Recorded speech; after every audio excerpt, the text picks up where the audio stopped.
Welcome back to Good Morning Boss. Mga boss, kilalanin naman natin si 1964 Miss International, Miss Gemma Cruz Araneta. Lahat ng yan sa Real Talk.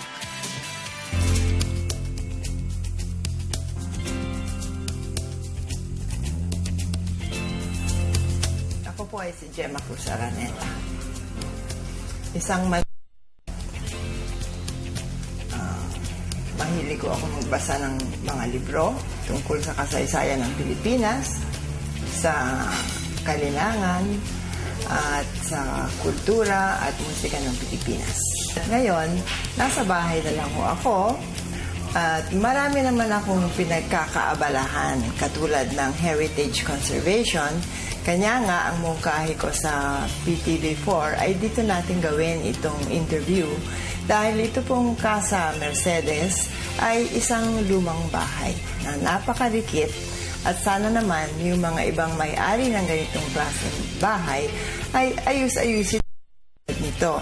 Ito ang kopya o isa sa mga kopya nung mapa na dinala ni Secretary Alberto del Rosario sa International Court of Justice. Ito ang mga iba't ibang klaseng koleksyon nito, galing sa iba't ibang klaseng sa iba't ibang dako ng Pilipinas. Yung lola ko, si Filomena Francisco, siya ang nanay ng aking nanay. Siya po ang first lady pharmacist ng Pilipinas.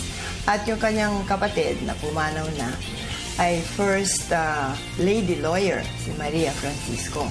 Ay sila ay mga tagahanga ni Jose. Siya yung nagsabi sa akin na, mahal ako bilang kaanak ni Rizal, dapat mag-aral kang mabuti. Di ba? At dapat yung bang mahusay yung pagkatao, hindi ka nagsisinungaling, wala kang kukunin na hindi sa iyo, ganyan, ano? Yun ang parati niyang pinapaalala sa akin. So, hindi naman talaga namin pinag-usapan yung mga tungkol sa mga beauty queen, no? Kanya lang, dahil napansin ko na yung aking taas, di ba? Parang hindi normal sa mga Pilipina. No, lalo na nung panahon yon. Ang hirap-hirap nga humanap ng kasayaw dahil matangkad ako, no? Naisip ko, kumisa, nababasa ko sa mga pahayagan, ay naku, hindi nanalo si Miss Philippines dahil siya kahit maganda siya yung pinakamaganda, parang kulang sa taas. Parang hindi siya, dapat sana matangkad. Sabi ko, ganun pala yun. Meron ako mga kaibigan, tapos sabi nila, oy, bakit hindi ka pumasok dyan sa Miss Philippines? Ha? Sabi ko, ano ang gagawin ko dyan? Hindi, kasi kailangan nila ng mga kandidatang matangkad.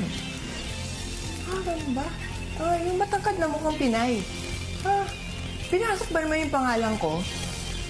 Sabi nila, namin yung 100 pesos yung nomination yata, something like that. Ako, sabi ko, paano yan? Hindi ko sinabi sa nanay ko. Abay, nandiyan na yung pangalan mo. Eto na, di pumunta na yung mga organizer sa bahay, gano'n, no? Ako, sabi ng mami ko, ano naman yung ginawa mo? Talaga bang gusto mong gawin yan? Bakit naman akala mo naman nanalo ka? Ayun. Ang ginawa ko, dinala ko yung aking nose flute. Makanta yung isa sumasayaw. Pagdating sa akin, sabi, ano namang talent mo? Sandali lang po. Kukunin ko yung aking nose flute. Pero mo naman kayo, ma'am. Di nag-nose flute. Philippines contest. Siguro kaya ako nanalo. Anyway. Di na nga, pinadala na ako doon sa Long Beach. Pagdating ko doon, ako pala yung pinakamatangkad. Mas matangkad pa ako kay Miss America nung semifinals. Napansin ko na lahat ng mga tiga-Asia nanalo ng semifinals. Siyempre, kasama na ako doon. Except to yung Miss Taiwan. Ngayon, sabi ko, tama yata yung analysis ko na yung mga pangyayaring pampolitika ay parang may epekto dito sa contest. What are you going to do with your money? Your answer is? So, pinag-isipan ko na talaga yun. Sabi ko, well, kung manalo ako, bibigay ko yung pera ko sa Boys Town. Kasi, ang franchise holder noon ay City of Manila. at fundraising yung Miss Philippines contest for the Boys Town and Girls Home. Di nanalo na ako. O hindi ko akalain na ganun pala ka-importante sa mga Pilipino na may manalong Pinay sa isang international beauty contest. Hindi ko akalain na ganyan ka-importante kasi uuwi ako ng 7 o'clock ng umaga. Sabi ko, naku, sino naman 7 o'clock ng umaga para salubungin ako sa airport, no? Hindi ko akalain, ba?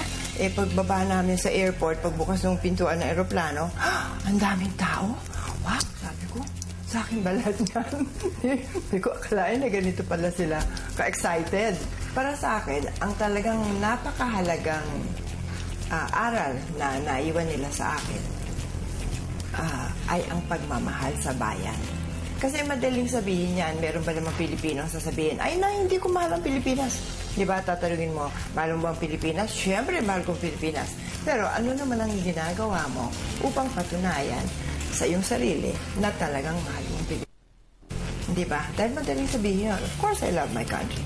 Pero may ginagawa ka ba talaga? Kahit na maliit na bagay, talagay mo, huwag magtapon ng basura, tumawid sa pedestrian lane, gano'n, huwag awayin yung mga batas ng trapiko. Pagmamahal din sa bayan yun. So, ano yung ginagawa mo upang ipakita mo sa iyong sarili na talagang mahal mo ang Pilipinas? Yun ang pinakamahalagang aral na naibigay sa akin ng aking mga magulang. Ako po ay si Gemma Cruz Araneta, tunay na Pilipina, at yan ang aking tunay na kwento.